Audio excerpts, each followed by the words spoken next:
Hello, and welcome to the Behavior Education Connection, the podcast that works to connect the world of behavior analysis and the world of education. We focus on topics important to behavior analysts who work in the public schools and those who support them. Join us and spend time gaining insights and ideas as our host talks with fellow behavior analysts as well as other experts in the field.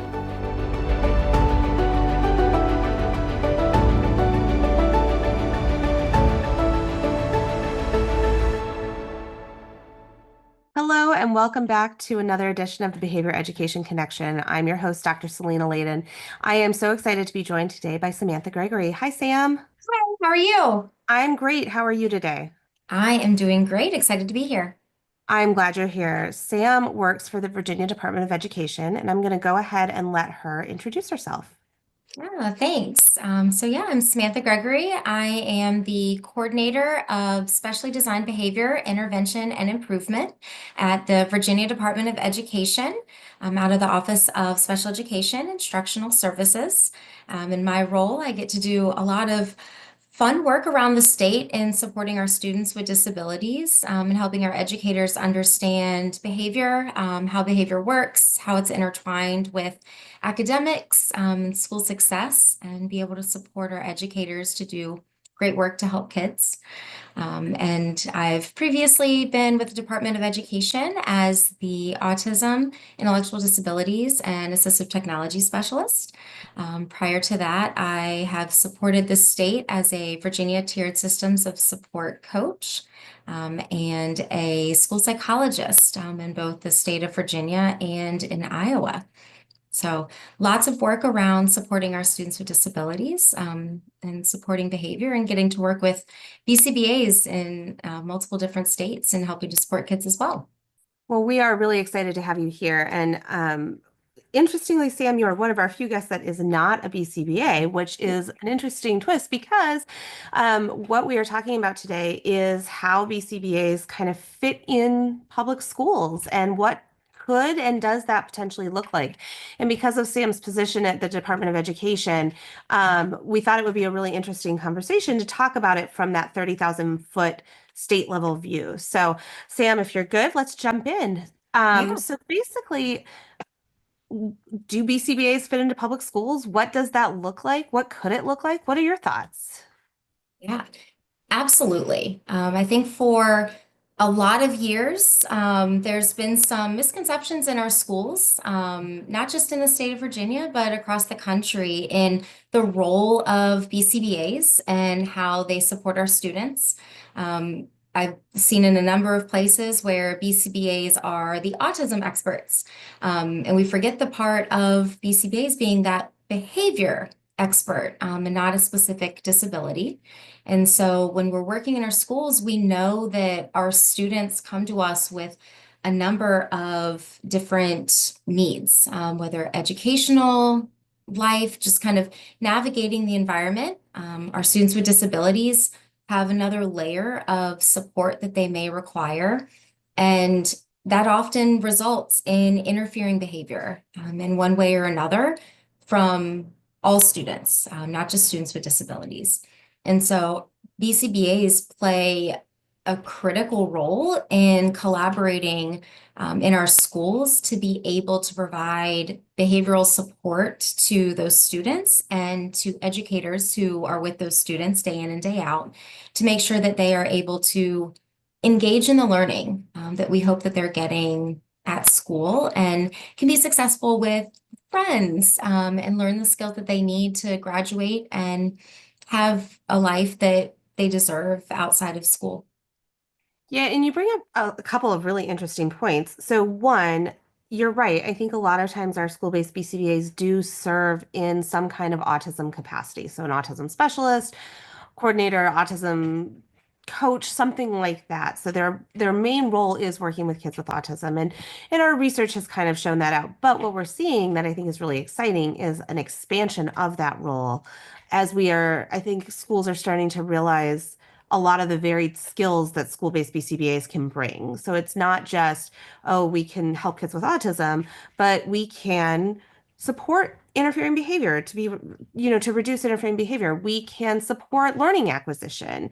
We can support large-scale data analysis within our MTSS multi-tiered systems of support frameworks. And so I don't know if you want to talk a little bit about some of the examples that we've seen around the state and even around the country of how we are seeing this expand beyond just that autism role. Not that that's not important, but I think there are so many things that a BCBA can bring to schools.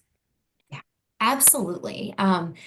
We have, unfortunately, the board doesn't have very specific requirements around how our BCBAs are used in a public school setting. A lot of the practice and application and just general work occurs in more clinical settings. And so as BCBAs have come into the schools, I think that has kind of been able to transfer and some of those skills, wonderful and fantastic, of course, but the work of VAPSPAN and the guidelines that have been written, the standards that have been written have helped to shape the way that BCBAs really are seen in our public schools. Virginia is a great example of how we've really been able to shape that role. And when we see that in the schools, then I think our BCBAs are really able to use the expanse of their knowledge outside of just supporting students with significant interfering behavior, our students with disabilities. And they are able to go in and use the understanding of learning, of motivation, all of those things that we teach our teachers as well about how to make sure kids are actively engaged in the learning environment. And so our BCBAs, when they're included in conversations, we see them helping to shape systems change. Because they can understand, the environmental components. They can ask critical questions about how this is working for these students or these adults to really help put forth quality change within our schools. Being able to understand how behavior is working in different contexts and provide kind of new ideas, new direction for how we can go about that. And being able to really expand beyond this student is having a lot of interfering behavior, please come help solve the problem, and really be able to answer some of those questions around, does the data say that what we're doing is effective? Is the intervention that we have in place really the best opportunity? And so through that, BCBAs are really able to take that understanding of instruction and learning and really expand it beyond those 4 classroom walls and learning academics and think about how we're learning across the board, across the school day. Yeah, and I talk a lot about how education is a unique application of behavior analysis that is separate from a lot of our other applications. Can you talk about some of the skills or knowledge or things that BCBAs need to consider should they maybe want to be in a public school setting?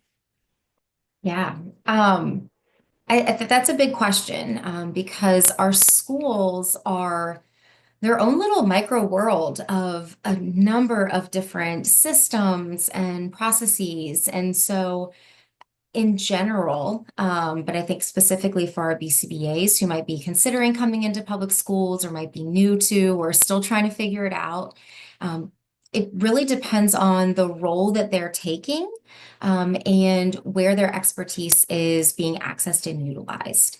But some of the things that we kind of have to consider with that are there's a number of different, regulations and policies that have to be in place to support all students. And so having a really strong understanding of that is really important because we know that, our BCBAs are also following their own code of ethics, their own code of practice. And so making sure that those are working together so that we're not in conflict with either side and that we're all able to work together to support students. So those are really important to understand. And especially if our BCBAs are coming into our schools and they're working with our students with disabilities, there's a whole host of other regulations, both federal and state, that we have to follow. And so being really familiar with those policies, those procedures, what that looks like in practice is really critical for being able to support students to the best of our ability. And so, our BCBAs come in and they have great understanding of how instructional practices can be used, really great evidence-based practices for what make a huge difference. But being able to understand that what this might look like in a very structured environment or a very clinical setting, that might not be how that looks in a school setting, because there are other students, there are other adults, there are requirements that we have in terms of instructional time that has to be provided, standards that have to be met. And so understanding those pieces, that collaboration becomes really critical to make sure that the skills that our BCBAs bring in are being able to be utilized, by them also being able to understand the confinements that we have within our public schools, based on local policies and procedures, as well as any state and federal policies and procedures that we have to follow. Yeah, I think that's a big one. And that's one I hear from a lot of people. Another one that I think a lot about, I think BCBAs know a lot about instruction without maybe realizing how much they know about instruction, because we do learn a lot about learning acquisition and skill acquisition. But kind of understanding the curriculum a little bit, I think, is a critical, not that you have to know that there are 3 types of rocks and what they are, and if that's not what you're teaching, obviously, but that there is, in most states, there is a curriculum, and that school districts do have pacing guides and scopes and sequences and all of these things that they have to cover as well. And so not only the instruction piece of it, but then also what does that mean for the teachers? And one of the things that I do think school-based BCBAs have a lot of promise around is building that capacity within our teachers, through professional development, through training, those kinds of pieces. What are your thoughts about some of that? Yeah, I completely agree. We do have, so the state of Virginia, we have standards of learning that are required to be covered, because that's part of our big goals at school. We have a lot of them, but making sure that those standards are taught and our students are learning is a huge piece. And there are, as I said, our requirements, and there's meeting those instructional pieces. And our school divisions decide kind of how they're going to make that happen through the curriculum and the pacing that they provide. And so our teachers they have a lot on their plates. And that's a huge piece of it, is making sure that in meeting all of the needs of their students, they're able to do that to make sure that that instruction is being provided. And our BCBAs have a really strong understanding of, how instruction works, how we make sure that learning is occurring. If learning's not occurring, how to problem solve through that. And I think a big piece of that is, as our BCBAs are in the schools, advocating for that knowledge with educators, especially for educators who may not have had any other experience. They could be having that viewpoint of BCBAs. Those are those behavior people. We call them when there's, a big crisis or emergency. But no, by understanding how learning and instruction works, if our students aren't making progress, or we're starting to see interfering behavior because the learning environment or the learning itself is challenging for that student, what a great opportunity to come in and be able to really support that teacher in supporting that student. And not just from a wait until they're engaging in behavior to respond, but to be really proactive in that way. And so I think our BCBAs, to be able to really advocate and to be able to share that, you can do so much more in the schools to be able to support. And we know that our students, if they're not actively engaged, if they're not able to be successful and have learning opportunities that are instructionally matched, and kind of environmentally matched, right? All the pieces are kind of fitting for them. We are more likely to see interfering behavior. And so our BCBAs provide a great resource to be able to really be proactive, in supporting students and supporting the learning, that's happening within the schools, and making sure that teachers that are able to do the job that they're tasked to do, and not trying to learn and do a lot of new things when we do have experts out there who can help to facilitate that conversation with them and not just for them. Yeah, I appreciate your conversation around the value that BCBAs can add to schools. Shifting gears slightly, so if this value is something that they add and that we, of course, we really love school-based BCBAs and we would love to see more of them. But what could schools do to better support these professionals? Because I think, these professionals are still on the newer end of those that are in schools. And so sometimes I'm not sure schools are 100% sure how to best utilize and support these folks. So what do you think about how schools could better support a school-based BCBA? Yeah. You know, the framework that we've had, for so many years, and trying to kind of move our BCBAs into this role. As I said, we have educators out there who really see BCBAs as those behavior people.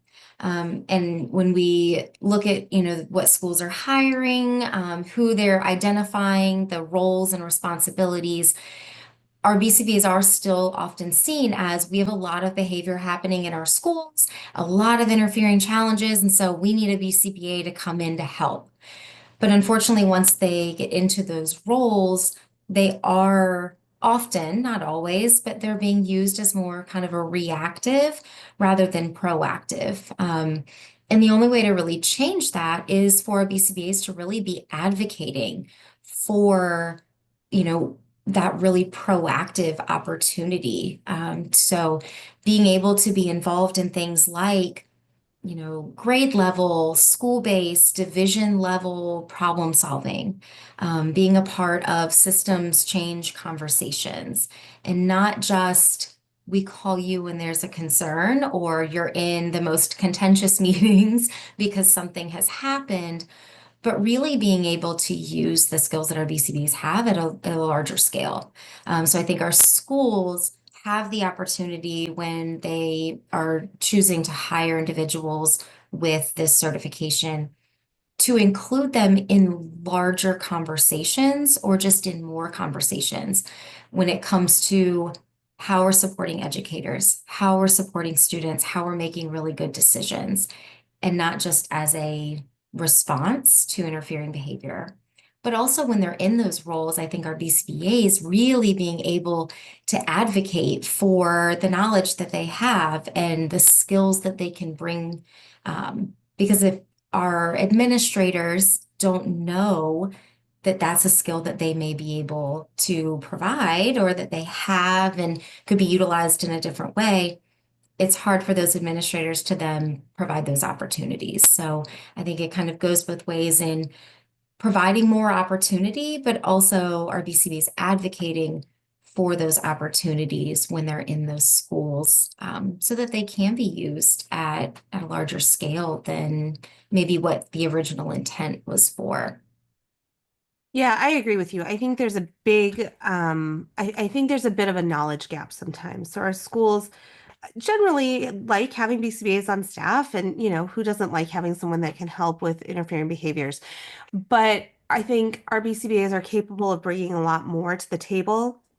And so from an administrative perspective, I do think when you're hiring, whether it's a school-based BCBA, a school psychologist, a speech pathologist, like you have to understand the training and the background that these people have. So to think creatively about how to best utilize that knowledge and those skills.